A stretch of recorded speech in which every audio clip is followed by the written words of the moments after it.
Eu vou escrever o próximo grande livro de fantasia infanto-juvenil. E vou mostrar pra vocês como se fosse um reality show. Aliás, ó, tá vendo esses livros aqui, ó? Todos foi eu que escrevi, tá? Dá uma olhada no meu perfil aí, pra você saber sobre cada um deles. No episódio de hoje, se permita ser.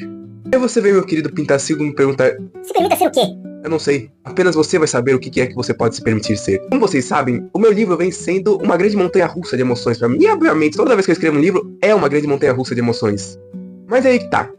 Eu acho que quando a gente escreve, quando a gente se propõe a escrever um livro, não é só a arte que está sendo colocada à prova, a sua arte, mas também a sua ideia de como você vai fazer para lá na frente vender e tornar esse livro popular. Porque aí que tá o grande problema. Quando a gente começa a pensar nisso, a gente começa a se podar demais. E se podar demais é um dos grandes problemas dos artistas hoje em dia. Porque hoje em dia, fazer arte não é só fazer arte em si, é vender um produto. Você tá vendendo uma ideia, você tá vendendo um entretenimento, é tal qual você vender um restaurante. Porque você tá vendendo uma experiência. E isso poda um pouco o artista, porque a gente fica pensando muito em caraca, será que as pessoas vão gostar disso? Caraca, será que eu tô seguindo a linha do que o mundo hoje em dia meio que pede? A gente se poda porque a gente se compara. E eu, nos últimos tempos, enquanto eu tava fazendo meu livro, eu tava sentindo que eu tava muito nesse nível.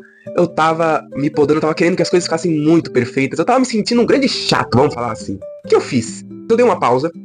E o que eu fiz? Eu fui redecorar meu quarto. Mas o que tem a ver redecorar o quarto com escrever um livro? Eu vou te explicar. Porque, pra quem não sabe, eu sempre fui a criança esquisita.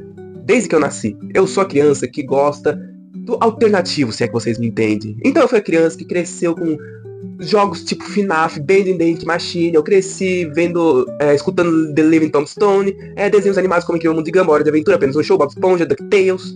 Ou seja, eu era esse nível, eu era a criança aventureira que tinha o meu pequeno mundinho. E artista, por assim dizer, porque eu sempre gostei de fazer artesanato e escrever, obviamente. Eu comecei a redecorar meu quarto, eu comecei a deixar minha criança interior livre, eu comecei a pintar, eu pintei minha capinha, eu pintei o meu quarto, eu coloquei estrelinha no teto, vou deixar algumas imagens pra vocês verem. E querendo ou não, foi engraçado, porque isso foi um momento de libertação pra mim, foi um momento que eu parei e pensei, caraca, eu não sou um chato, eu sou interessante, eu sou divertido, eu tô... Porque no final, querendo ou não, ser escritor nada mais é do que estar realizando o sonho do que eu sempre quis, realizar o sonho da minha pequena criança interior, que sempre sonhou em ser uma escritora. Claro, obviamente, primeiramente ela sonhou em ser veterinária e astronauta, mas acabou se tornando escritor, meio que eu consigo conciliar as três coisas numa coisa só, mas enfim. A grande dica desse vídeo é, se permita ser você mesmo. E com isso eu lembro muito do meme que tá rolando na internet do Cazuza, que ele fala, deixa de ser careta, que é literalmente isso, deixe de ser careta. Acho que um dos grandes problemas dos escritores hoje em dia é que a gente se compara demais. E nisso a gente acaba literalmente sendo careta. Porque a gente acaba querendo se adequar a um padrão que não é o que responde ao que a gente é.